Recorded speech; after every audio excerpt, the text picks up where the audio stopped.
Hey everyone, Polygon Workshop here with a double quick tip today. So I wanted to talk about two cool things for working with UVs. The first thing is to kind of get access to them a little easier than what they are normally, and then selecting them too when there's a bunch of them that are stacked on top of each other. So to start with, when you first access the UVs of a model you've built, here I've got a little book that I modeled with bookmarks and whatnot. The UVs are generally going to be a mess. Sometimes they'll be, a little cleaner, but for the most part, they're just all over the place because you've been cutting and moving points and resizing and doing all kinds of stuff. So let's go ahead and turn on the UVs for this book. So I'm just going to go to my UV polygon selection, and here you can see it's not as messy as it could be, but it's definitely not clean. This does not look like a book here. So what we need to do is clean this up so it's easier for us to start laying out our UV islands for our geometry. So to start, I'm going to go ahead and click in my edit window. Mind you, I'm in the body paint UV edit layout. So I'm just going to click over here once and then hit Control A to select all of the polygons, the UV polygons. And I'm going to come to the projection tab down in the bottom right under UV mapping and click box. And what this does is it reprojects our geometry based on 6 cameras, and you can think of it as a camera pointing in all major directions, so top, bottom, left, right, front, back. And any polygons that are facing that camera, it pulls apart and puts into these groups. And so here we've got, let's see, so that's left, this is right, this is going to be top, this is going to be bottom, this is going to be this bottom, or so I guess front, this is front, back, bottom, and then this is top. And so that's just a quick way of cleaning that up so you can see it a little better. And I kind of like doing that first and then taking my UVs and pulling them off so that I can start reassembling my page in this space right here. But now that we've got that projected, that was the first tip, was always reproject your geometry.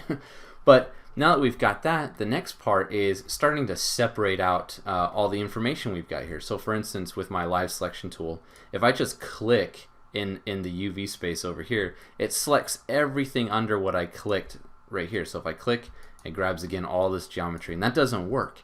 And if I use just the move tool and click, again, it grabs everything below it. And yeah, you can try to play with your options down here to adjust that, but honestly, it's easier to just use the next tip that I'm going to show you. And that tip is to actually switch back to your polygon sub-object. And then in here, if you do like a loop selection, or if you do select connected, which is UW, you can use any of your selection tools, even double clicking to grab all of an object. You can use all your selection tools to grab the geometry you want. And then when you go back to your UV polygons, you can see that it kept that selection, so I can then pull that off, come back to my polygons, grab the geometry below that, come back to UVs, and then pull that off as well. Now granted, I'm going to come in here and have to resize some of this geometry because, for instance, this polygon right here, this one, is not the same scale in the UV space. And that's just because of how it reprojected the geometry. That's an easy fix, just scaling it up and moving everything over. This shows you how just because things are stacked doesn't mean it's difficult. You can still access this stuff and move it around very quickly. For instance, let's grab the binding of the book. So I'm going to go ahead and do a loop selection, and I'm going to do loop selection on this point, and let's just grab all of this on the back.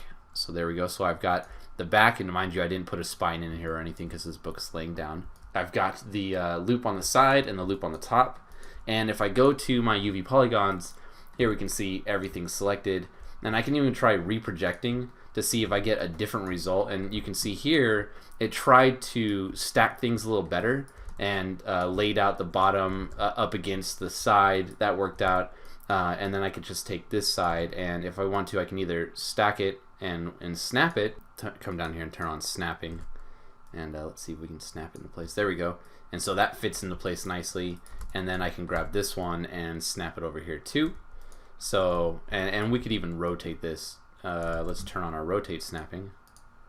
Rotate, boom, like that. And now I've got my border for my book all right here unwrapped. I can position this on my page and scale it up, however I need it however I'm going to scale things on this page. But that just shows you how using your normal selection tools works with your UV selection or your UV space, which is very powerful. And yep, that's the double quick tip from Polygon Workshop today. I hope that helps you guys in your UV workflow, and I will see you all in the future.